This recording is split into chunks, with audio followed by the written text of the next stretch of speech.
you got to say about that?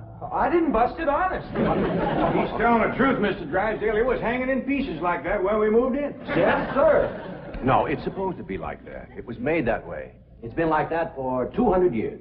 200 years? Hey, this house is older than it looks. Pedro? Oh, I plumb forgot. Granny wants to see you. Skedaddle. All right, Uncle Jed.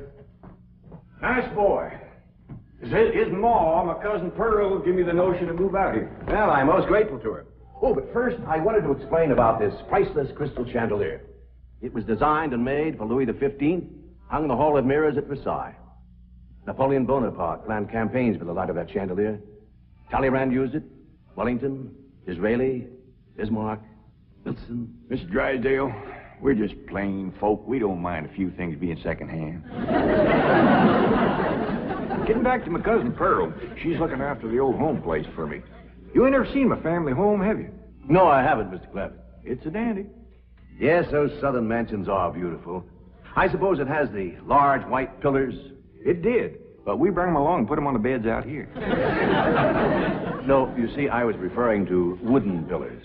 Oh, I ain't never slept on one of them. We had everything first class back home. Sure hope Pearl's taking good care of that place.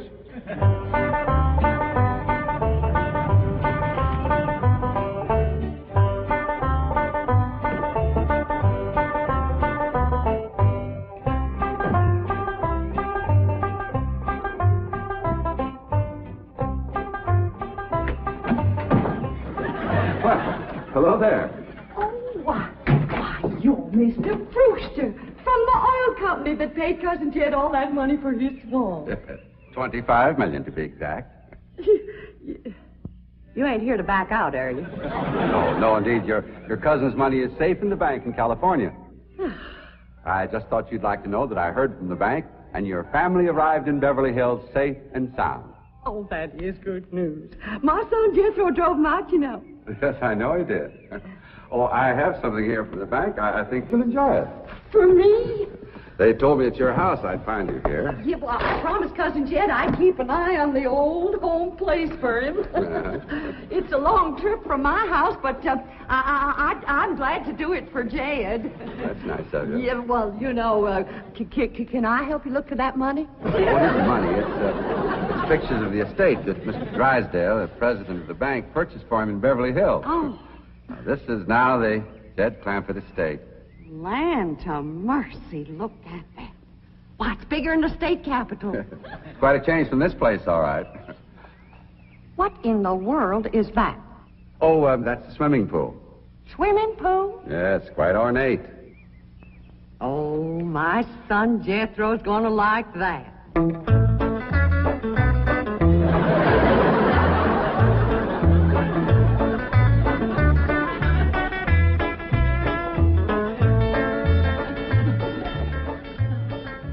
Granny, when we's done washing, can I go swimming here in the cement pond? Of course not. I don't allow nobody to splash around in my wash water. Ain't there no place else you can wash? This cement pond's the only water we got. Place ain't got a well, it ain't got a creek. Ain't even got a rain barrel to catch what comes out of the sky. Oh, when that banker fella seen me unloading your wash tub and scrubbing board, he said, why, you can throw that away. We don't use them things here in Beverly Hills. Now, you listen here to me, boy. I don't care how other folks live in Beverly Hills, but us Clampetts is gonna be clean. Yes, ma'am. May not have it as nice as we have it back home in the cabin. Trump right in the house and everything. But we ain't gonna lower our standards. No, ma'am. Here, wrench these things out for me. We gotta get this tub back to the kitchen, or Ellie's back. Yep. Being clean is a strict rule with your Uncle Jed. Let me look you over. Many's the time we've been down to our last piece of fat. I'd say, shall I cook it to eat it, or shall I render it down for soap? He'd say no. Render it down for soap, Granny. The Lord will feed us poor folks, but we gotta do our own washing. But Uncle Jed ain't poor now, Granny. He got $25 million. How long do you think that's gonna last if we go throwing it away on store-bought soap? Waste not, want not. here's a view of the entrance hall. My stars and garters. Why, it's a palace. Whoever would have thought that my cousin Jed would be living in an estate like this? Well, the credit is yours. You're the one who talked him into moving. Oh, well, I put the notion in his head. But it was really kind of Allie Mae when.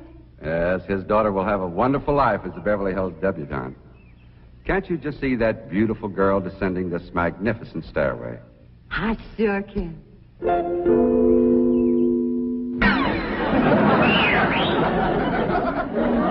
me, I don't reckon that's the way a young lady comes down and sits in Beverly Hills, is it, Mr. Drysdale? Oh, not as a rule, no. Oh, I can come down the other way. Watch this.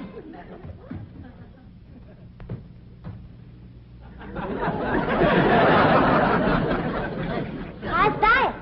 Well, that's not exactly what I had in mind. Well, show me. No, my secretary will show you.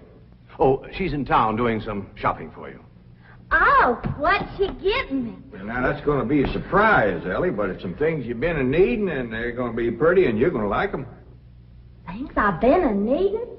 A set of muskrat traps. A three-blade frog sticker? Nope. A ready-made slingshot. Now, Ellie, you way off the track. Now, you wait till Miss Hathaway gets here, and you'll see. Yes.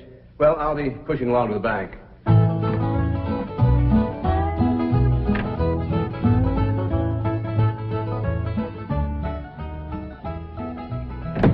Now, don't you worry about your daughter, Mr. Clampett. When my secretary gets through with her, you'll think she's been to finishing school. I sure wish my cousin Pearl was out here, fixing Ellie up. She's a whiz at fancy sewing. Oh, is she a dressmaker? That woman can make anything. Why, she can pick up a handful of straw, and before you know it, she's made a hat. That's remarkable. So she's a milliner. Oh, she's a Clampett. Married to Bodine. I don't recall knowing the milliners. Milliners are women who make hats. That's Pearl, all right, but she's a Clampett. You talk about making hats. Pearl made herself a hat one time that was shaped just like a bird's nest. And in there on the nest was this blue jay a-setting on her eggs. Well, sir, they come from everywhere to see that hat, to study it, to see how Pearl made it so as they could copy it. Boy, there was dozens of them from all around. Hat designers? No, blue jay. Never did catch on too good with people. For a while there, Pearl couldn't hardly go out of the house without a bunch of blue jays taken out after her. Sure wish she was out here. She'd have Ellie slick as a picture in a catalog. Yep. I ought to be out there in Beverly Hills helping Cousin Jed. Well, he certainly has plenty of room for you. This mansion of his has 32 rooms and 14 baths. 14 bathrooms? Yes.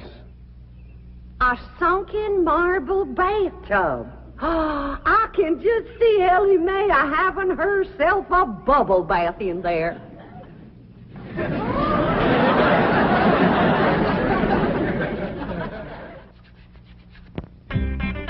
I tell you, Mr. Brewster, the more I see of these pictures, the more I want to get out there and help Cousin Jed.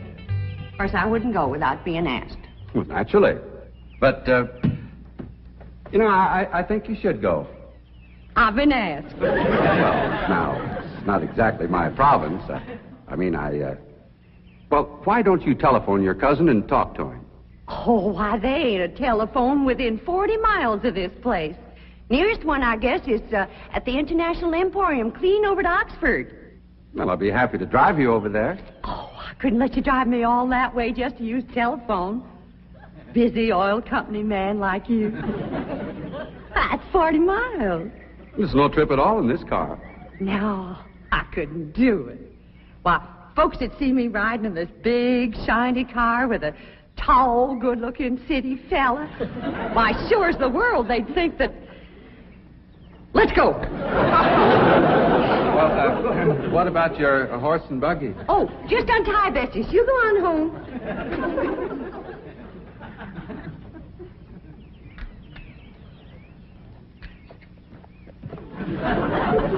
Well, Bessie's headed for home, all right. Mrs. Bodine, how long has your buggy been hitched there? About an hour. Why? Why, Blue Jay built her nest on the seat. And she was sitting on her egg. Oh, shoot.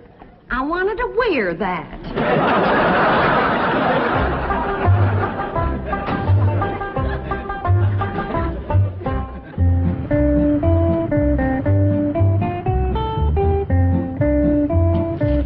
Here's Miss Hathaway.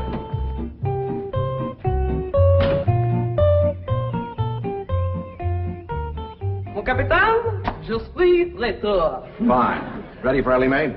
Gentlemen, aided and abetted by the gossamer garments, exotic lotions, and other feminine appurtenances within these cartons, I am ready to assume the role of Pygmalion and transform that barefoot Galatea into a striking and sophisticated paragon of Beverly Hills literature. That's yes the hard way. Well, duty calls. I leave you in capable hands. Goodbye, Mr. Clavitt. Thank you, sir. Chief, Well, that sure is neighborly of you, Miss Hathaway. You reckon you can handle Ellie Mae? Uncle Jed, Granny says... Oh, howdy, Miss Hathaway. no, bonjour, Jethro. Carry them things in for Miss Hathaway, Jethro. I think she kind of likes you, boy. She does? Well, I can't take them into the house. That's what I come out here to tell you. Granny says that all the men folks got to stay out of the house while Ella Mae's taking her bath. Oh.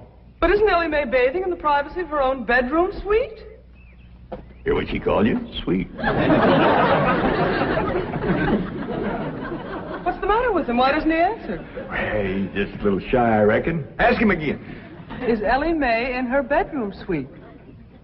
No, she ain't, darling. Never mind, I'll find her myself. Uncle Jed, I got me a girl. You sure have, boy, and a city girl, too.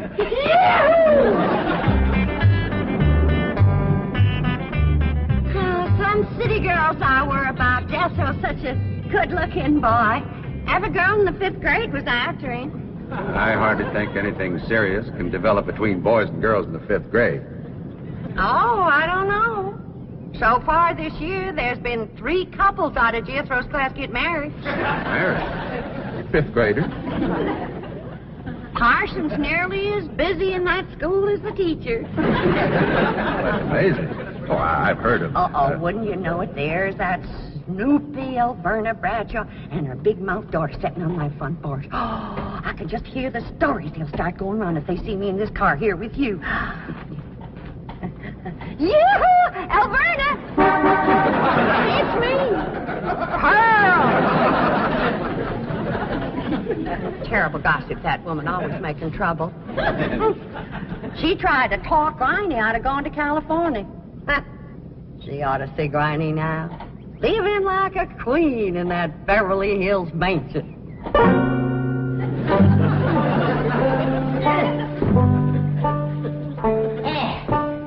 I should have listened to Elverna Bradshaw and stayed home. We had a pump right in the house.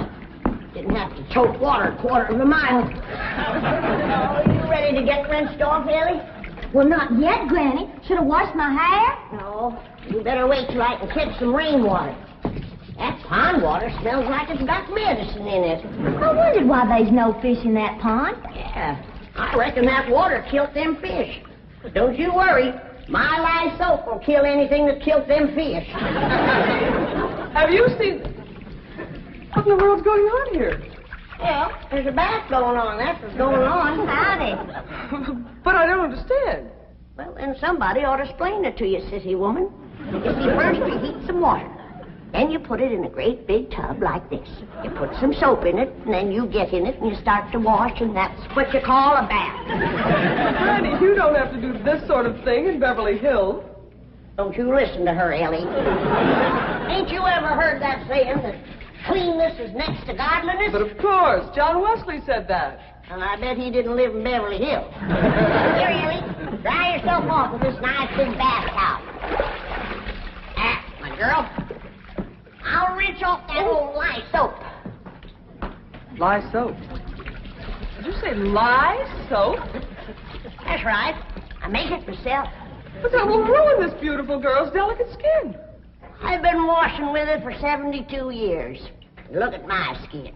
It's like leather. Yeah. Nice, ain't it? Granny, I hope you will forgive my momentary bewilderment at this primitive form of ablution, but please let me explain. So first explain what you just said. Well, Ellie Mae has a beautiful big bathtub upstairs. Upstairs? It was hard enough carrying the water in here. I ain't going to tote no water upstairs. You don't have to. There's a big, beautiful... Haven't you been upstairs? No. Jed said that probably belonged to somebody else. Ain't that right, Ellie? Yeah. Paul said he heard tell that folks sometimes live one family right on top of another. But that's only in apartment houses. This entire house belongs to you. And each one has his own individual bedroom suite. Come along and let me show you. And also the lovely things I brought from town. Yeah, you go ahead. I'll be up directly. What all did you bring from town? Everything, Ellie. Everything from chapeau to pumps. Pumps! Praise the Lord. Now I won't have to tote water. Jethro? Yeah, Uncle Jed? Now, as you're going to be keeping company with a girl, is there any questions you like to ask me? What kind of question? No, about girls. How much you know about girls? They softer than boys. Yeah, I reckon. Generally speaking. And they shorter and rounder. Yeah?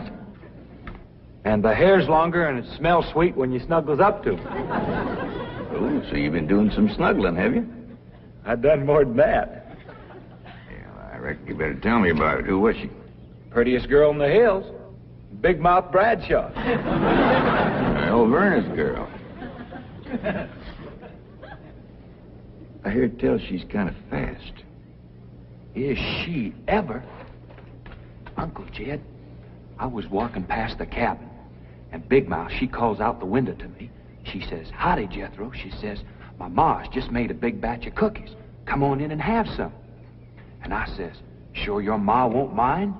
And she says, "Ma's gone, and so's Pa. I'm here all alone." Well, Uncle Jed, I was in that house before you could wink an eye. Can't say as I blame you. No sooner was I inside, the Big Mouth, she puts a music record on the phonograph machine and commences to sashaying around, a twisting and a turning. Dancing. Yeah, I reckon so. Anyway, she says, "Put your arms around me, Jethro, and I'll teach you the two-step." What'd you say? I says, "Listen, Big Mouth," I says, "here we are all alone.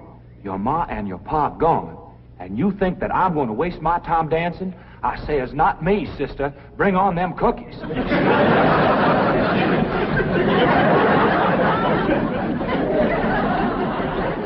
What'd she say?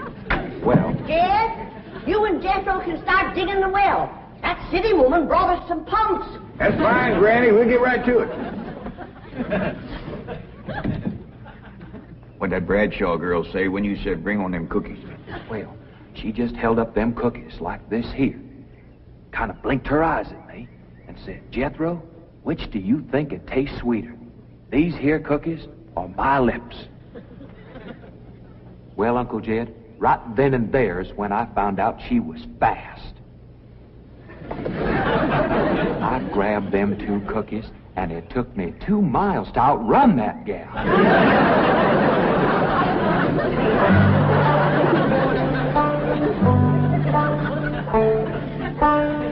Jethro, on one of these days, you and me's got to have a long talk.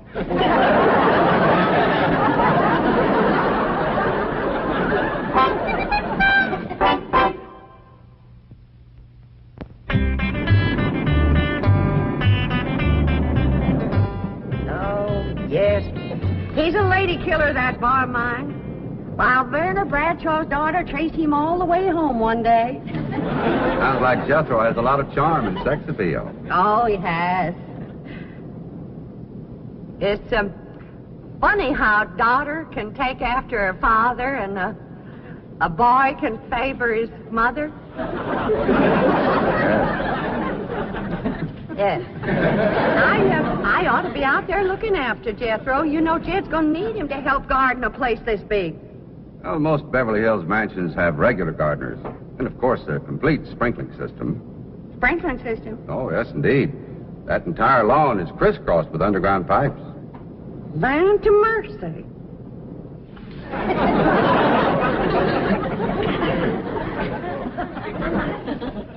By thunder, Jethro, there's water all over this property. Ain't too deep, neither. I know. Should I commence to digging? Well, now, let's get as close to the house as we can. That way the pump won't have so far to pull. Robin? Jethro? Oh, here comes your sweetheart. It's Clampett. I cannot handle that daughter of yours. What happened? I opened that box of beautiful clothes, turned my back for a moment, and she bolted like a wild colt. I was afraid this would happen. Where is she? She's up there. I'll go right up and talk to her. Jethro, have you been upstairs yet? No, ma'am. Then you've got a surprise coming to you. What is it? Your sweets.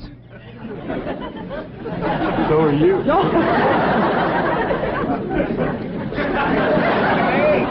Oh, howdy, Pop.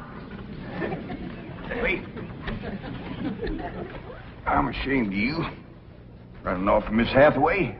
I didn't run away from Miss Hathaway. What'd you climb up here for? To cut a fork for that new store-bought slingshot she brought. Did she bring you a slingshot? Fanciest thing you ever did see. Just a minute, I'll hook it up and you can see for yourself.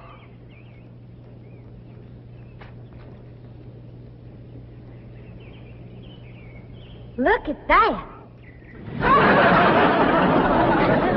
Doggone. A store-bought, lace-trimmed, double-barrel slingshot. Ain't it a doozy? I don't know how good I can aim it, but it'll sure throw a heap of rocks. Yeah. They really need me out there. Why, I could work wonders for Ellie Mae with my fancy sewing and beauty secrets and hairstyling and everything. Of course, I had to learn all those things, not having a husband to support me. Didn't you say it was 40 miles to the town of Oxford? That's right. Well, we've already driven 110 miles. Why, land to mercy, I forgot to tell you the turn off. Well, long as we come this far, maybe we ought to go right on to California.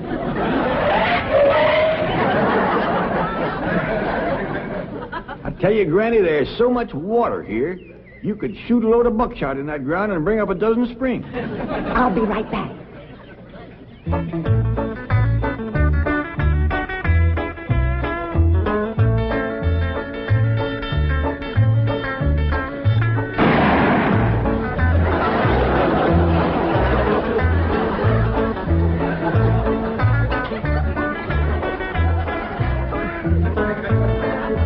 I ain't never missed yet.